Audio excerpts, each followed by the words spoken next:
کا دن ہے جس دن کو آقا کائنات امام الانبیاء کی پیاری صاحبزادی سیدہ طیبہ سیدہ خاتون جنت سلام اللہ علیہا کا وصال با کمال ہوا۔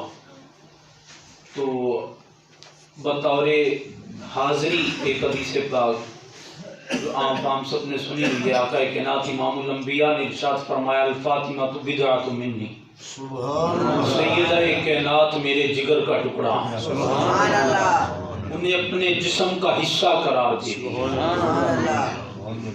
وہ سیدہ کائنات کا 3 رمضان مبارک کو وصال با کمال ہوا۔ اور دوسری بات، اس رمضان کی برکتیں دیکھیں، رحمتیں دیکھیں کہ جس بلڈنگ پر فرانس میں سرکاری سطح پر آقا کائنات امام الانبیاء کے خاکے بنا کے شائع کیے گئے، گستاخی کی گئی، آج اس بلڈنگ کو وہیں کے رہنے والوں نے نظر آتش کر دیا، اسے آگ لگا دی ہے، اور انہوں نے رہ کے غیر مسلموں نے یہ بتایا کہ اللہ بڑا غیرت مند ہے، جس آقا کائنات کی گستاخی تم نے کی ہے، وہ چاہے کام کسی غازی سے لے یا ہم سے لے، وہ اپنے محبوب کے بارے میں بڑا غیرت مند ہے۔ یہ تو اپنی اپنی قسمت ہے کون کس کے ساتھ کھڑا ہے۔ اور آج کا درس مسلم شریف امام مسلم علیہ الرحمہ کتاب الایمان میں سے، ارکان اسلام میں سے حدیث پاک ہے، اور اس کو روایت کرنے والے حضرت ابو ایوب انصاری رضی اللہ تعالیٰ عنہ۔ ان کا تعارف کسی سے ڈھکا چھپا نہیں ہے۔ ابو ایوب انصاری وہ ہیں جن جب آقا کائنات امام الانبیاء مدینہ طیبہ میں تشریف لے کے گئے تو سب سے پہلے جن کے گھر میں قیام کیا وہ ابو ایوب انصاری تھے۔ اور ابو ایوب انصاری وہ ہیں جو ساری رات ادب مصطفیٰ میں کھڑے ہو کے گزار دی۔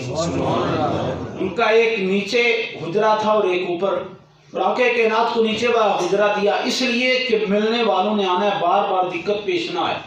تو جب رات ابو ایوب انصاری اور ان کی بیوی رات کو سوئے اوپر والے حجرہ میں، تو کیا دیکھتے ہیں کہ آقا کائنات تو نیچے ہیں۔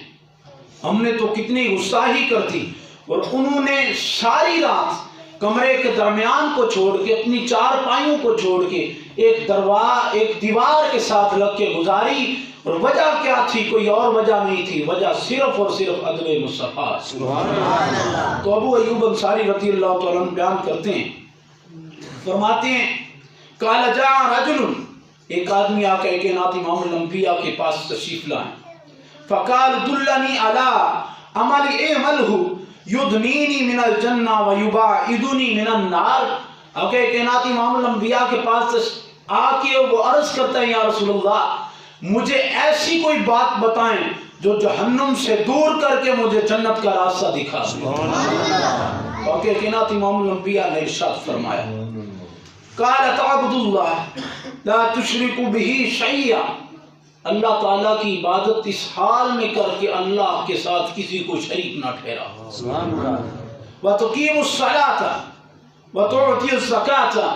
آقا کائنات امام الانبیاء نے فرمایا نماز قائم کر۔ آج ہمیں نماز کا جب بلاوا آتا ہے تو ہم سوچتے ہیں وہ کام پڑا ہے، یہ کام پڑا ہے، وہ کام پڑا ہے، لیکن اللہ کے نبی نے فرمایا اگر جنت کا راستہ دیکھنا چاہتا ہے اللہ کی عبادت کرتے ہوئے نماز کو قائم کر، اور جو تجھ پر زکوٰۃ فرض ہوگی اسے ادا کر، وَتَصِلُ إِذَا رَحِمَكَ۔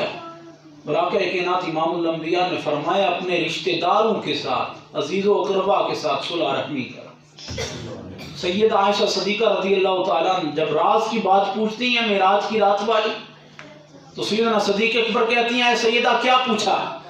میں پوچھا کہ معراج کی باتوں میں سے ایک راز کی بات بتا دی۔ تو آقا کائنات امام الانبیاء نے فرمایا جو کہ کوئی 2 بندوں کے دل جوڑے اللہ اس پر راضی ہو جاتا ہے۔ تو سیدنا صدیق اکبر رونے لگے، فرمایا یہ تو بڑی خوشی والی بات، آپ کیوں رونے لگے؟ آپ نے فرمایا اس کا دوسرا پہلو بھی دیکھو، ایک پہلو یہ ہے کہ جو توڑے اللہ اس پہ راضی ہو جاتا ہے، جو جوڑے اللہ اس پہ راضی ہو جاتا ہے، اور جو توڑے اللہ اس پہ ناراض بھی تو ہو جاتا ہے نا۔ ہم نے ایک پہلو کو دیکھا، ایک سمت کو دیکھا، جب بندہ رشتہ داروں کے ساتھ صلح رحمی کرے گا تو پھر ان کے ساتھ ظلم نہیں کرے گا، صلح رحمی کرے گا تو ان کے ساتھ زیادتی نہیں کرے گا، صلح رحمی کرے گا تو ان کے ساتھ کوئی اور چیز نہیں کرے گا بلکہ ان کے ساتھ محبت عقیدت کے ساتھ پیش آئے گا۔ فلما ادبر، یہ کہہ کہ وہ آدمی لوٹا، یہ سن کے وہ آدمی لوٹا، یہ تعلیم حاصل کر کے وہ آدمی لوٹا۔ قال رسول اللہ صلی اللہ علیہ وسلم ان تمسک بما امر به دخل الجنہ۔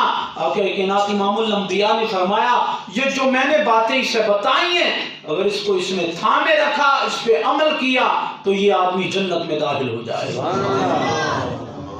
ایک عبادت اس حال میں کہ اللہ کے ساتھ شریک نہ ہو، نمازوں کو ادا کرے، زکوٰۃ کو ادا کرے اور اپنے رشتہ داروں کے ساتھ اچھے طریق سے پیش آئے۔ یہی سب سے بڑا ہمارا المیہ ہے کہ ہم روز مرہ آقا کائنات امام الانبیاء کے فرامین سے دور ہوتے ہیں۔ اگر آج بھی ہمیں آقا کائنات امام الانبیاء کے فرامین سے وہ چاشنی، وہ محبت ملے جو صحابہ لے کے اٹھتے تھے، بارگاہ رسالت سے لے کے اٹھتے تھے، اور میرے آقا کائنات امام الانبیاء کی بارگاہ میں بیٹھنے والے وہ فرمان سنتے تھے، وہ اسلام سنتے تھے، تو مسجد نبوی سے باہر ہونے کی دیر تھی، صحابہ اپنے اوپر وہ اسلام کو نافذ کر لیتے تھے۔ ہم سنتے ہیں، پڑھتے ہیں، لیکن نافذ نہیں کرتے۔ اللہ ہمیں دین اسلام پہ عمل کرنے کی توفیق عطا فرمائے۔ وما علینا الا البلاغ المبین۔